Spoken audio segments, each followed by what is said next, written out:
En droit fiscal suisse, il faut savoir que le gain en capital n'est pas absolu. Le gain en capital privé, c'est vrai qu'il est exonéré d'impôts et que lorsque l'entrepreneur vend les actions de sa société, il escompte de pouvoir réaliser une plus-value non taxable. Cependant, c'est une exception au régime.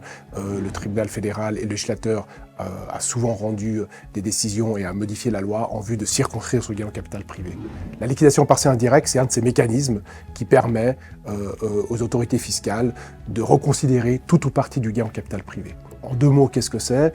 La liquidation partielle indirecte, qu'on abrège nous les praticiens comme LPI, c'est finalement le fait que le vendeur est en train de vendre sa société avec une trésorerie importante ou des actifs non nécessaires à l'exploitation relativement importantes et va charger l'acheteur de se servir de cette trésorerie pour payer tout ou partie du prix de vente. En d'autres termes, on va transférer la charge fiscale latente sur un dividende qu'il aurait dû se verser avant la vente, le vendeur, et on va le transférer auprès de l'acheteur qui, en raison de son organisation, pourra recevoir ce dividende sans taxation et donc utiliser la substance même de la société pour payer les actions et s'acquitter ainsi du prix d'achat des actions. En d'autres termes, on prend souvent cette expression pour l'illustrer de manière un peu sommaire. C'est comme si on vendait un portefeuille plein d'argent et que finalement l'acheteur utilise ce portefeuille plein de cash pour acheter le portefeuille lui-même. Il faut comprendre que la liquidation partielle indirecte est composée de conditions objectives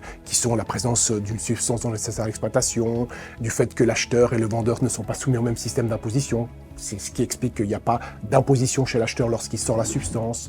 Mais il y a l'idée que l'acheteur et le vendeur, quelque part, collaborent ensemble pour se mettre d'accord du fait que cette substance, qui est à l'intérieur de la société, sera utilisée par l'acheteur pour payer le prix de vente.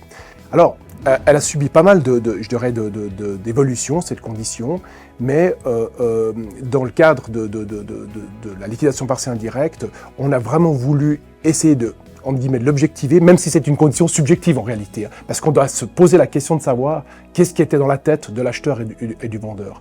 Et donc, quelque part, elle est très importante parce qu'elle est d'abord une condition évidemment cumulative, mais elle suppose qu'il y a une espèce d'accord tacite à tout le moins entre l'acheteur et le vendeur. Alors ça peut être tout à fait explicite, mais parfois c'est sous-entendu, ou en tout cas c'est la raison pour laquelle on dit souvent que le vendeur aurait dû, d'une certaine manière, s'apercevoir que l'acheteur allait utiliser la substance de la société pour payer le prix de vente des actions. C'est du reste l'aspect qui a été décrit en détail par le tribunal fédéral dans ce récent arrêt. En fait, cet arrêt est très important parce qu'il a rendu quasiment objectif une condition qui aurait dû être subjective.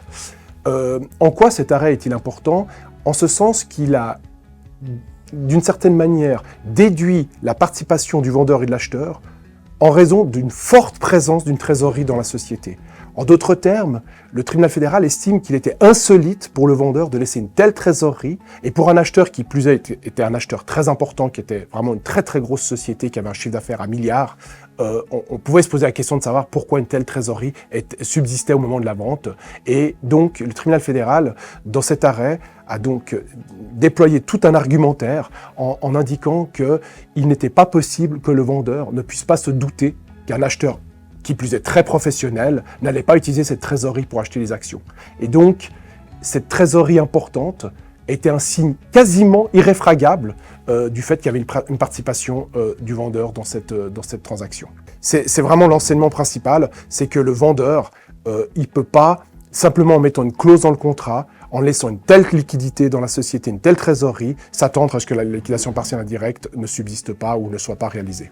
Ce qui est, à mon avis, est ressorti de cet arrêt, c'est que c'est pas parce que l'acheteur a de forts moyens qu'il ne peut pas y avoir de liquidation partielle indirecte. Ça, c'est quand même le gros enseignement, et donc on ne peut pas être tranquille du simple fait que l'acheteur est quelqu'un d'extrêmement solvable, donc le contrôle ne peut pas s'arrêter que là. Il faut même se poser la question de savoir est-ce qu'il va quand même utiliser ma trésorerie, est-ce que potentiellement il va utiliser ma trésorerie excédentaire pour acheter les actions. C'est un peu le message qu'il faut faire passer aux praticiens de la transmission d'entreprise.